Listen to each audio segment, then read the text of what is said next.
ibadah yang paling mudah kita lakukan, namun memiliki kemuliaan-kemuliaan yang sangat besar di hadapan oleh Allah Subhanahu wa taala. Di antara kemuliaannya yang pertama,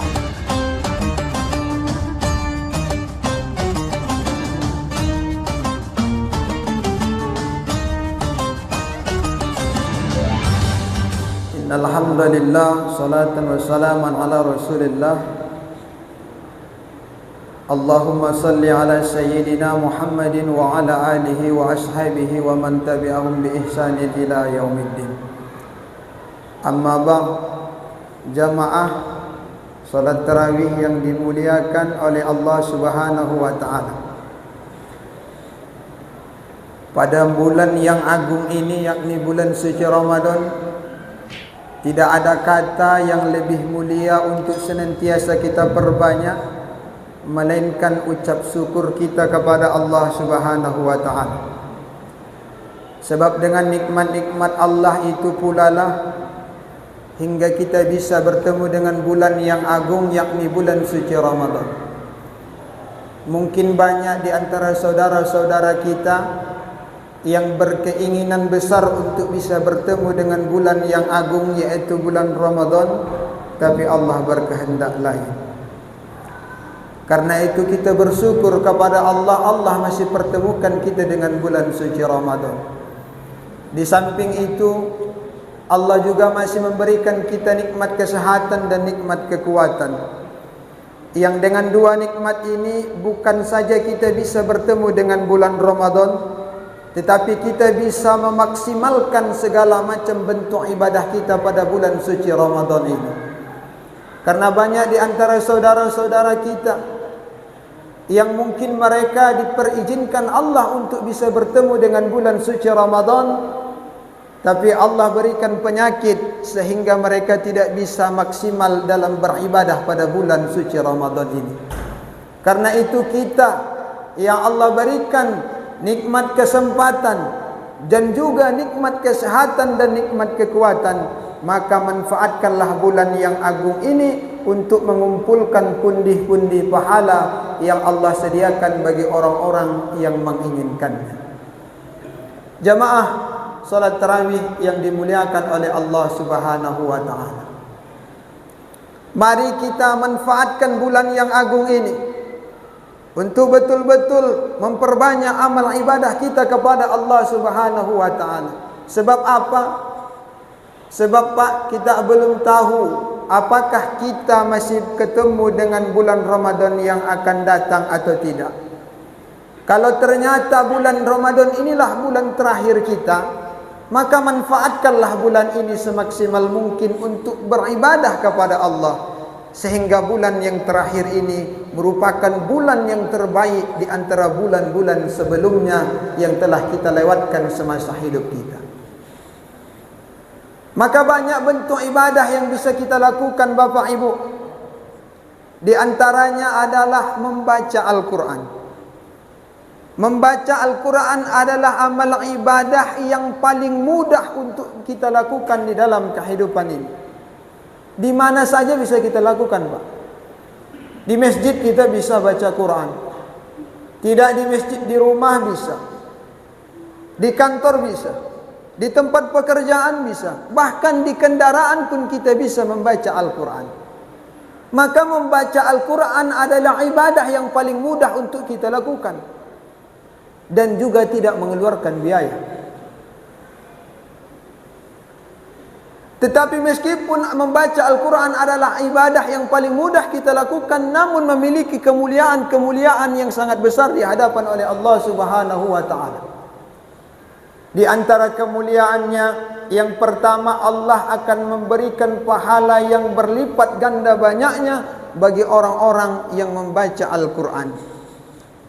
Sebagaimana kata Rasulullah sallallahu alaihi wasallam dalam hadisnya, "Man qara'a harfan min kitabillah falahu bihi hasanah wal hasanatu bi asyri amsalha la aqulu alif lam min harfun walakin alifun harfun wa lamun harfun wa mimun harfun." Apa kata Rasulullah? Siapa saja yang membaca satu huruf dari Al-Quran, maka Allah akan memberikan 10 pahala kepadanya. Dan aku tidak mengatakan alif lam mim itu satu huruf, tetapi alif satu huruf, lam satu huruf, dan mim satu huruf. Artinya apa, Pak? Alif lam mim kita dapat 30 pahala. Karena satu huruf dari Al-Quran yang kita baca, kata Rasulullah, bernilai pahala 10 pahala. 3 huruf di dalam alif lam mim. Alif lam mim 3 huruf, maka 30 pahala yang sudah kita dapatkan. Itu kalau di bulan yang lain, Pak. Kalau di bulan suci Ramadan hitungannya berbeda. Karena di dalam suci Ramadan setiap amal kebaikan Allah lipat gandakan menjadi 10 lipat ganda, bahkan 700 kali lipat ganda. Siapa yang bilang? Rasulullah. Apa kata Rasulullah di dalam hadisnya? Kullu amal ibni Adam yudha'aful hasanatu bi'ashri amsalha ila 700 di'fin. Sesungguhnya setiap amal ibadah seorang hamba yang dilakukan pada bulan Ramadan, maka Allah lipat gandakan pahalanya sampai 10 hingga 700 kali lipat ganda. Nah, kalau tadi di bulan lain kita baca Al-Quran pahalanya 1 huruf 10, kalau di bulan Ramadan pahalanya 1 huruf 100 pahala. Luar biasa enggak, Pak? 1 huruf saja kita baca Al-Quran, Pak, kita dapat pahala 100 pahala Allah berikan. Alif lam mim berapa pahalanya, Pak? 300, Pak. Alif lam mim 300. Betul, Pak? 300. Enaknya mengumpulkan pahala pada bulan Ramadan ini. Alif lam mim 300, Yasin 200. Cuman janganlah parah kali bacanya. Bismillahirrahmanirrahim. Alif lam mim sadaqallahul azim. Kenapa begitu bacanya, Bu? Orang kata Ustaz itu alif lam mim saja pun sudah 300 pahala, udah cukuplah. Itu namanya itu kita parah. Allah kasih kesempatan mengumpulkan banyak pahala, tapi kita malah bermalas-malasan. Maunya jangan seperti itu. Kalau Allah kasih kita pahala yang banyak pada bulan suci Ramadan, maka manfaatkan itu untuk mengumpulkan pundi-pundi pahala yang banyak. Jangan pula kita malas-malasan. Jangan sampai kita melewatkan bulan suci Ramadan ini dengan kesia-siaan. Kalau Ramadan yang lalu mungkin banyak waktu yang terlewatkan dengan kesia-siaan, maka camkan di dalam hati kita, Ramadan ini waktu demi waktu harus kita penuhi dengan segala macam bentuk ibadah. Salah satunya membaca Al-Quran. Coba kita camkan di dalam hati kita, Bapak Ibu, minimal saya 1 hari baca Quran 1 juz, 1 bulan khatam Al-Quran. Jangan seperti saya tadi yang saya katakan, alif lam mim sadaqallahul azim, besok Yasin sadaqallahul azim 500. Jangan seperti itu. Orang ulama-ulama terdahulu, kalau pada bulan suci Ramadan mereka meningkatkan membaca Al-Quran. Katakan seperti Imam Syafi'i, 1 hari khatam Al-Quran 2 kali, Bu. Nabi kita Nabi Muhammad sallallahu alaihi wasallam di akhir-akhir Ramadan, dia menghatamkan 2 kali Al-Quran sekali bertemu dengan malaikat Jibril. Sekali bertemu khatam 2 kali Al-Quran. Jadi awak tak pun sampai seperti itu, paling tidak setengah dari itu. Ini kadang-kadang baca Quran dalam 1 bulan itu pun tidak.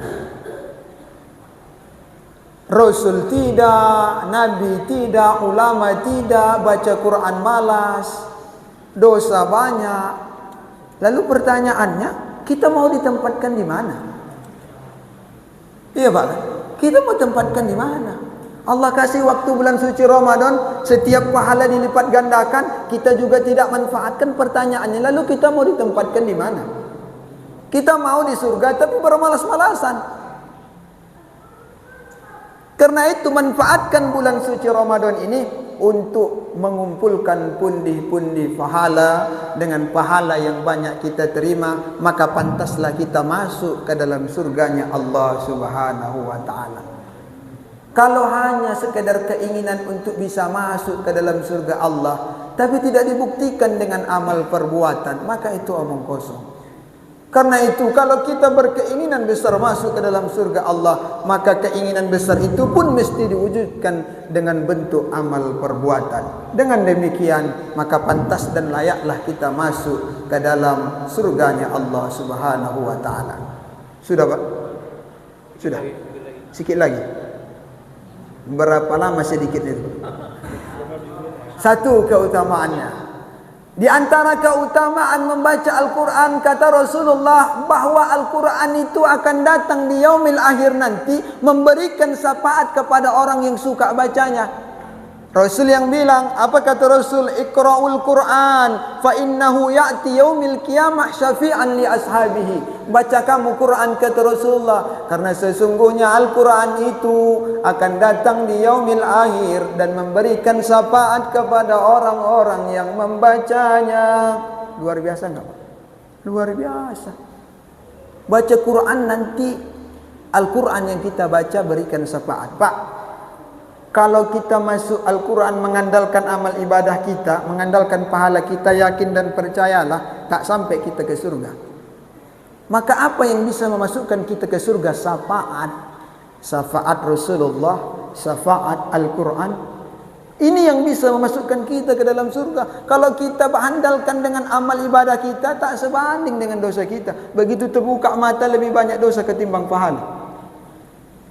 Maka manfaatkan ini untuk membaca Al-Quran. Dua. Dan keutamaan yang ketiga sekaligus keutamaan yang terakhir. Karena jangan lama-lama. Kalau lama-lama nanti pulang semuanya.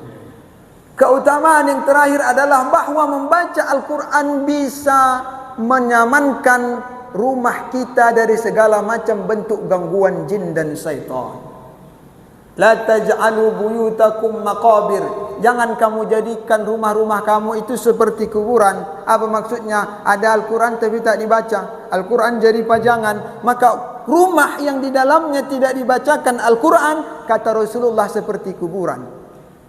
Kalau sudah seperti kuburan, yang ada apa, Pak? Hantu, jin, setan, segala macam, Pak, kan? Pantasanlah di rumah itu begaduh aja kerjaannya. Ayah sama omak begaduh. Iya, Pak, kan?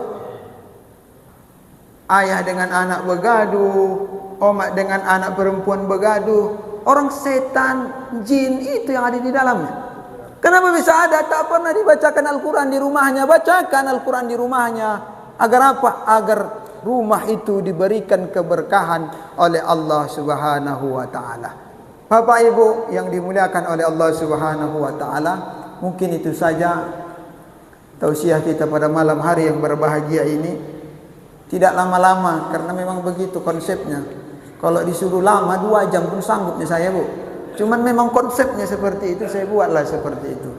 Yang terpenting adalah meski sedikit kita amalkan, maka itulah yang lebih baik. Banyak pun yang kita tahu, tapi tak ada yang kita amalkan, maka itu omong kosong. Lebih kurangnya saya mohon maaf. Billahi taufiq wal hidayah. Assalamualaikum warahmatullahi wabarakatuh. Alhamdulillahi rabbil alamin. Wassalatu wassalamu ala sayyidil anbiya'i wal mursalin. وعلى آله وأصحابه رسول الله أجمعين. اللهم صل وسلم وبارك على سيدنا محمد في الأولين والآخرين. وصل وسلم وبارك على سيدنا محمد في النبيين والمرسلين. اللهم اغفر لنا ذنوبنا ولوالدينا وارحمهما كما ربيانا صغيرا. ولجميع المؤمنين والمؤمنات والمسلمين والمسلمات الأحياء منهم والأموات برحمتك يا أرحم الراحمين. ربنا آتنا في الدنيا حسنة وفي الآخرة حسنة وقنا عذاب النار. وصلى الله على سيدنا محمد وعلى آله وأصحابه أجمعين. سبحان ربك رب العزة عما يصفون وسلام على المرسلين والحمد لله رب العالمين. تقبل الله.